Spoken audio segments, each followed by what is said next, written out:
please welcome on stage our next keynote speaker, Mr. Paul McCarthy.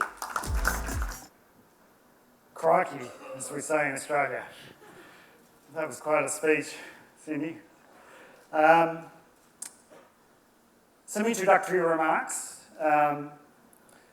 Firstly, who am I? I'm an author, recently published my first book, Online Gravity. Here's a copy of it. Please feel free to tweet about it, and there's a signed copy for the best question. I'm a technology executive, 20 years experience in Australia. Sydney, Australia is where I'm from. I worked at IBM as well as a range of tech startups and in financial services technology, and I'm also adjunct professor of computer science at UNSW Australia, which is kind of like the Stanford of Australia. For a decade, I actually haven't worked in the advertising industry, but for a decade I was chairman of Australia's leading advertising awards, the Digital Awards, the AMIA Awards. So I've seen a lot of work in the industry, and to be honest, I love advertising. I think it's one of my greatest interests has been the media sector and advertising throughout my life. This talk is about, I've titled it The New Renaissance, and it refers to a chapter of this book about talent.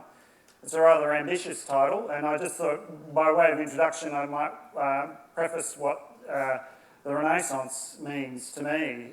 The term, of course, refers to, quite literally, rebirth, and it refers most often to the European Renaissance around the 16th century, a time of great flourishing in both science and arts, and the coming together and reinvention and re-understanding of a lot of classical knowledge. Da Vinci, I guess, is the epitome of the Renaissance person, being at the intersection of arts and sciences, and a whole range of technologies and activity happened at this time, including Gutenberg's printing press, which was, of course, the precursor for the scientific revolution. It's my view that today's connectivity through the web, smart devices, and data science, machine learning, there are similar opportunities. I believe we're entering a new renaissance. So this talk is about that. It's in three parts. Firstly, I'll talk about what is online gravity. Secondly, I'll talk about what sort of talents and opportunities there are for people with diverse talents in this era. And lastly, some remarks about Digital India. So let me just step away from here. I think I've got a clicker. Okay. Firstly, what is online gravity? Who of you here shops at Reliance Fresh? Hands up in the air. Good, good. How many shop at Food Bazaar? Right, good. And what about more? Okay, so pretty even split there. And what about at these stores? Any hands? Okay, good. So this is to illustrate the point that in the offline world, there's different economics to the online world. This is in car brands, luxury car brands. I understand that the leading luxury car brand in India at the moment is Audi, Mercedes-Benz, BMW, and of course the fantastic Jaguar, which we love so much. In cola, we're very familiar with this idea. There are global brands, a leader, challenger, follower, and niche brands. That's a beautiful Scottish drink for our Scottish friends in the audience. All right, damn. In tea, I love tea. I understand that this may be something similar to the market, equilibrium market in India. Tata we hear a lot about. There's a number of brands. There's competition. Now, another question. Which search engine do people use? How many people in this room use Google as their principal search engine? Right, slightly different to supermarkets. Okay, how many people use this one regularly as their main engine? Right. And what about this one? Right. Oh, good customers over there. And how about these ones? DuckDuckGo and Wolfram Alpha. Oh, they're advanced guys. These guys keep now and then. Online is not like offline. The subtitle of this book, it's actually not mentioned as a subtitle, but the idea behind this book is that there's no Pepsi in cyberspace. It struck me that economics are fundamentally different to online to offline. Instead, there's a gravitational force that forms the you end up with planets and moons with a lot of white space in between. For those of you who don't know the history of our solar system, it started a bit like this. There's current thinking, there's a whole bunch of rocks and a lot of gas spread around, and there's this magic force. There still is this amazing mystical force which can't be shielded against. How cool is that? You can't shield against it. Gravity acts at an infinite distance on all matter in the universe. And it ended up with this. That's why we ended up with this. So one thing about our solar system, 8 big rocks as a result of gravity bringing them together. I think that online, the end game is quite similar. So have a look at the market share of Coke, Pepsi and Dr. Pepper worldwide, or Schweppes. The amazing thing is that the market share hasn't changed. You can drive a truck along these lines over decades, for almost 100 years. Why is this? There's a lot of smart people at these companies, a lot of people in the audience who work on brilliant campaigns for these companies, and they haven't been able to move the dial at all, really. Online, we know it's quite different. This was the leading player in the category of social media was Myspace. One of my fellow Australians bought that company, and we all know what happened. Unfortunately for him and his shareholders, it didn't end up being Facebook. It didn't end up being Pepsi, I'm sorry. So Facebook came along and decimated it. So we know in social, there's a planetary leader, Facebook, and they're still going, Myspace is still going, but you wouldn't really call them a challenger brand. In encyclopedias, this is similar. Wikipedia is a planet, and whatever category you think of, the same sort of pattern emerges. Why does this happen? Well, there's a range of reasons. I won't go into it in detail, it's in the book, but basically it's a combination of network benefits, Metcalfe's law. A bigger network is better. Anyone who's sold a house knows that an auction might be a good place to sell with a number of, you don't want one person at the auction, you want a lot of people at the auction, and a telephone system works a lot better with many people on it, of course. But there's also switching costs, so there's downsides to choosing the competitors, both from your side as a user and from the network side. The network becomes less useful. The results of this is we have a solar system in the making, an online solar system in the making. Here I've represented the world's largest online companies to be consistent with this analogy that are the planets in our solar system, taking a cue from Da Vinci's own map of the universe that was on the Pioneer 11 that went out to the aliens. Apple being the largest company in the world, there's 4 American companies and 4 non-American companies. These are $100 billion gravity giants. There's 15 other companies that are called dwarf planets, Flipkart being the largest of those in India. And so now I'm going to talk about talent and in this era of online gravity. I've characterised 3 eras in economics. Firstly, manufacturing, those guys, I think they're policemen. You can see the black and white photo a century ago. They're learning how to be policemen, where standardised skills was very important. In more recent times, relationships was the key to success, and that shots from Mad Men. Any fans of Mad Men in the audience? Yes. Thought so. And then, but tomorrow I think the key will be talent. There's 3 ways. A very wise friend of mine, Lenny Mayo, who's one of the best investors in the online space in Australia I've ever met, said to me, there's 3 lenses through which you can look at startups. You can look at them in terms of their product, which is also a cultural fit with Google. You can look at it in terms of a market, whatever the product is. If the market's rising, big data at the moment is obviously a rising market, then all boats will float. Or you can look at it in terms of talent, which I think, in my view, is the most enlightened and appropriate way to look at things, and my understanding is that's consistent with Apple's philosophy.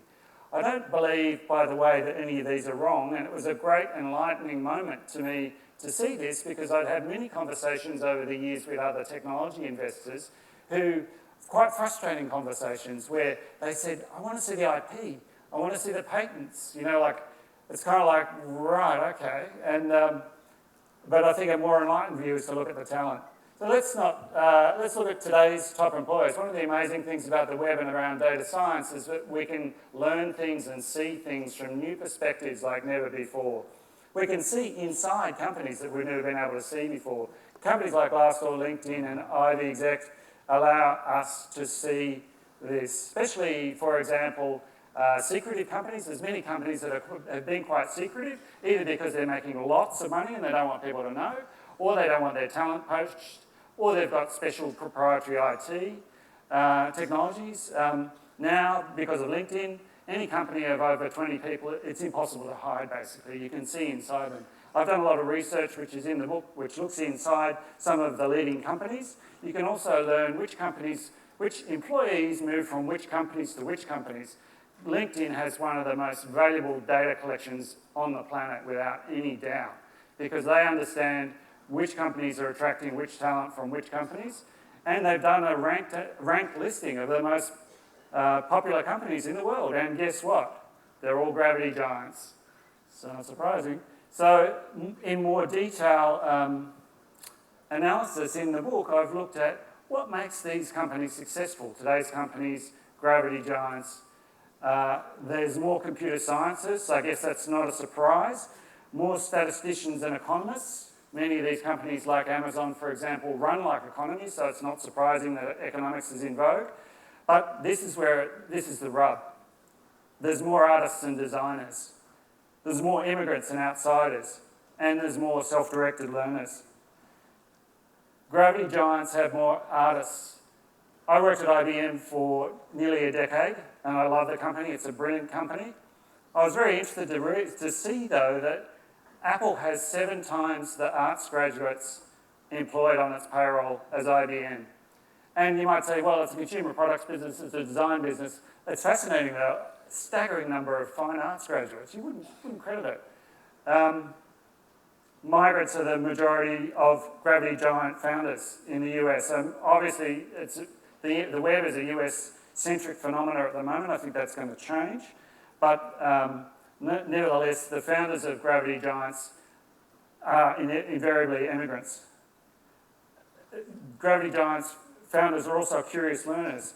These companies, all these companies, the founders of each of these companies, Google, Amazon, Wikipedia, and the SimCity franchise, all had one thing in common.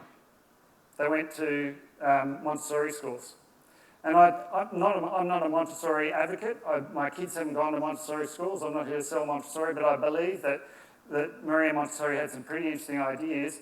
And one of the things I think she taught was independent thinking. And I think that's very important in these companies. So there's today's top skills, what are needed. Statistics is essential. Data science is the way of the future. Stats is now the #1 undergraduate course at Harvard University. It's seen a 10 times growth in the last 5 years, overtaking economics as the #1 course. We can also see from the talent signatures I talked about earlier that it's not just STEM skills, science, technology, engineering and maths, but also STEAM skills.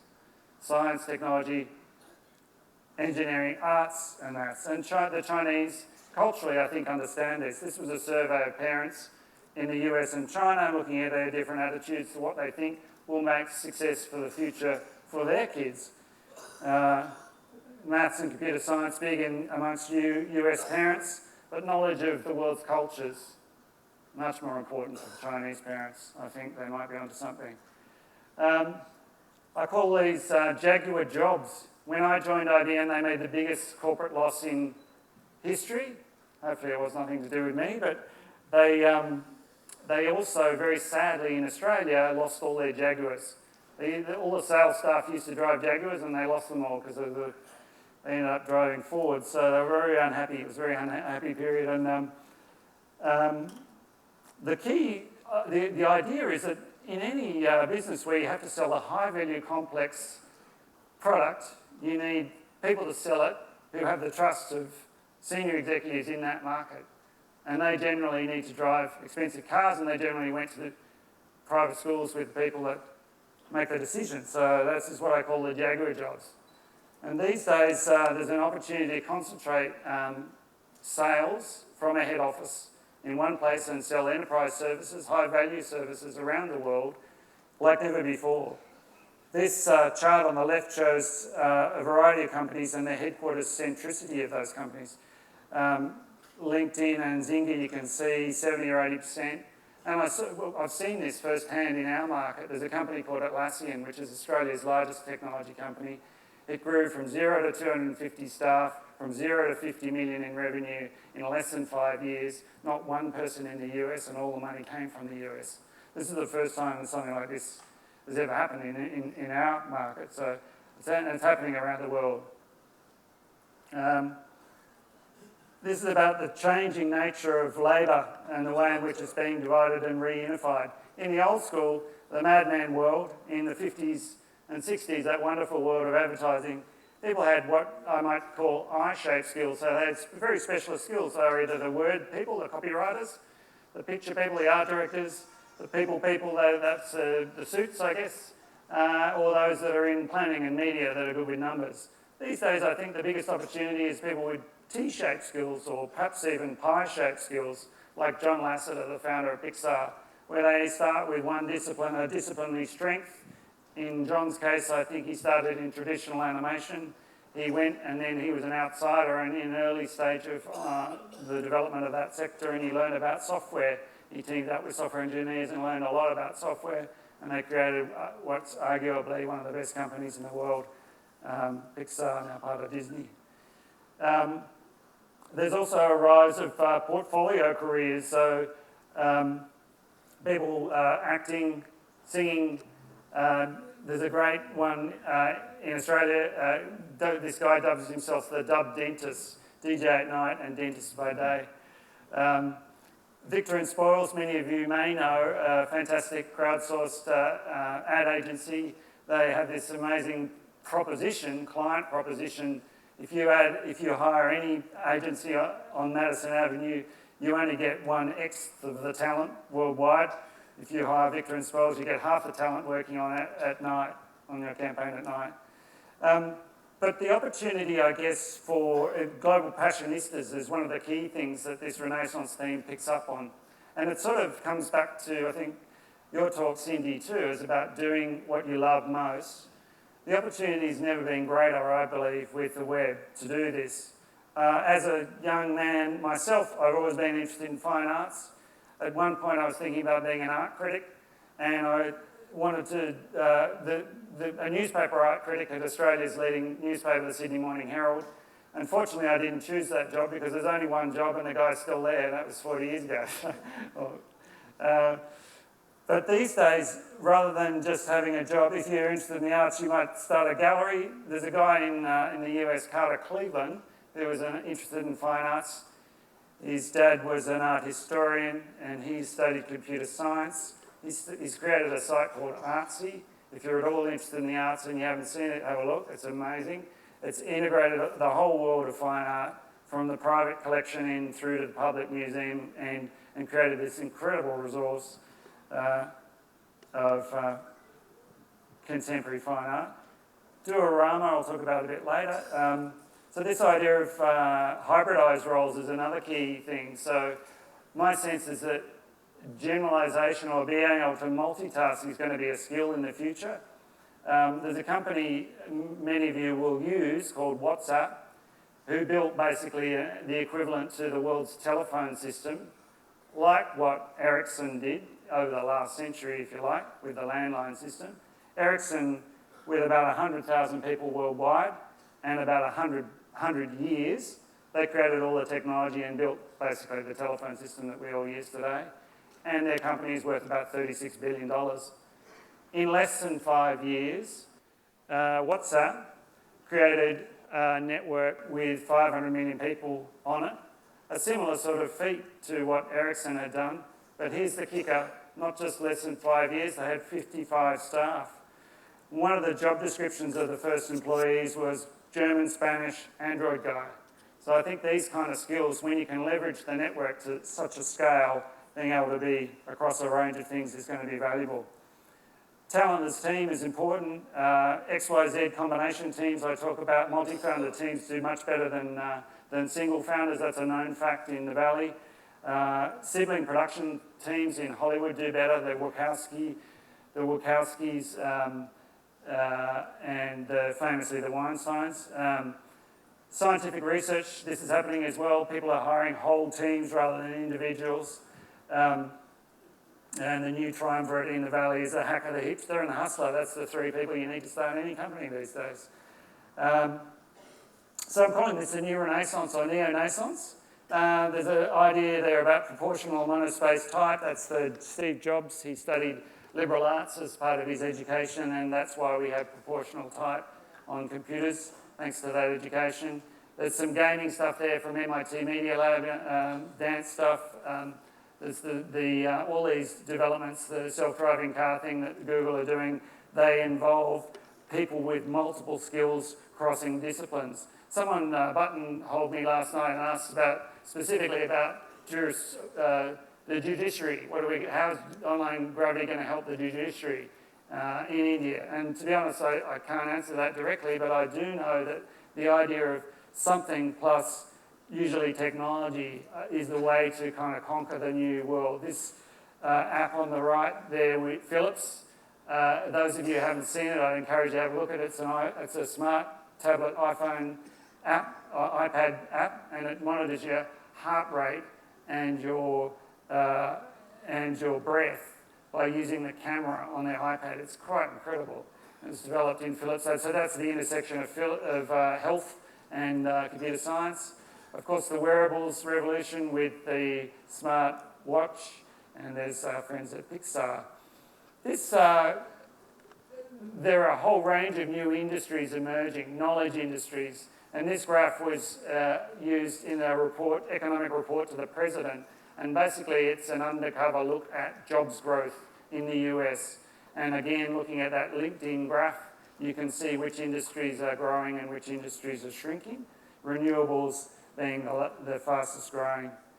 This is a personal friend's business who's always been interested in outdoor. He was a rally driver for a while. He's a computer science researcher. He won an Academy Award for his work in visual effects in the feature film industry. And now he's working on this thing called Duorama, which is a wonderful thing that combines his passion, which is outdoor activity, and it enables you to track your progress. These guys are doing kite, help me out somewhere, that sort of stuff in Switzerland and Japan, and you can follow your track, and absolutely beautiful stuff. Here's some other examples. I mentioned artsy, there's music, sound. House is a juggernaut taking over the world of interiors. Started from passion in interior design, Goodreads, SoundCloud, and so on. Now finally, I'll just conclude with a couple of remarks about Digital India. I'm an outsider and I don't profess to be an expert in this, but I have seen from looking around the world and my research in the book that incomes are accelerating, global GDPs are accelerating. It took the UK over 150 years to double the wealth of its people from 1700 to 1850. It's taken India only 18 years. This is one of the results of online gravity, I believe. You have strong leadership from the top here. Clearly, Prime Minister Modi is setting a world agenda here. I mean, it's incredible and so rare in politicians to have this vision, I feel. You have powerful digital expats. I read this morning that Padma Shri may be one of the candidates for the new Twitter CEO role. You have, and this is crucial, I think, a growing number of what are known as, in the startup world, as unicorns. In other words, early stage private growth companies that may become gravity giants. Flipkart obviously being the largest of those, but in my mind, perhaps the most interesting is Zomato, because they, to me, are the first to be perhaps the first global gravity giant in terms of their expansion offshore. This chart here shows the interaction between individual freelancers on freelancer.com from a PhD student at Stanford, Roy Mill, who kindly shared his work with me for the book. Half the world is now online, and you can leverage this opportunity. So thank you.